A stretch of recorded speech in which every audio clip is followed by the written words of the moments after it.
नमस्कार, मी तुमची प्रतिभास किचनमध्ये आपल्या सर्वांचं मनपूर्वक स्वागत आहे। मेथीची भाजी खूप छान लागते आणि झटपटसुद्धा होते। बाजारामध्ये हिरवी मेथीची भाजी भेटत आहे, तर चपाती आणि भाकरीसोबत खूप छान लागणारी अशी मेथीची भाजी बनवूयात। इथे मी मेथी निवडून घेतलेले आहेत। मोठी एक पेंडी होती, तर मस्त असं निवडून घेतलेलं आहे। आता आपण काय करणार आहोत, स्वच्छ धुवून घेणार आहोत। इथे एक वाटी भर मी मुगाची डाळ घेतलेली आहे आणि स्वच्छ मी 2 वेळेस हे धुवून घेते पाण्यानं। 2 वेळेस चांगलं धुवून घेतलेलं आहे। आता ते साईडला ठेवून 1-1.5 चमचा तेल घालायचं आहे आपल्याला कढईमध्ये। तेल गरम झाल्यानंतर इथे मी हिरवे मिरच्या आणि लसूण आणि जिऱ्याचं पेस्ट करून घेतलेलं आहे, म्हणजे वाटण केलेलं आहे। खूप छान टेस्ट येते याने।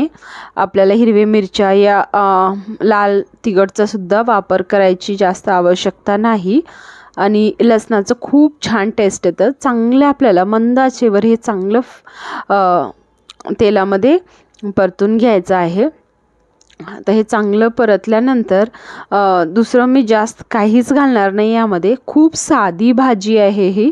आता जी मुगाची डाळ आपण भिजवून घेतलेली होती ते घालायचे आहे। तुमच्या आवडीप्रमाणे तुम्ही मुगाची डाळ जास्त कमी करू शकता। थोडंसं खाली म्हणजे परतल्यानंतर आपल्याला हे मेथीची भाजी घालायची आहे।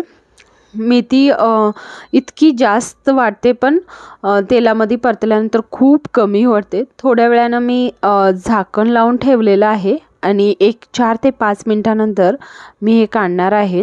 आता तुम्हाला जर पाणी घालायचं असेल तर घालू शकता, पण मी थोडंसं गरमच पाणी, हे सुद्धा गरमच पाणी, 1 अर्ध वाटी पाणी घातलेलं आहे। ह्यामध्ये हळद वगैरे काही घातलेलं नाही।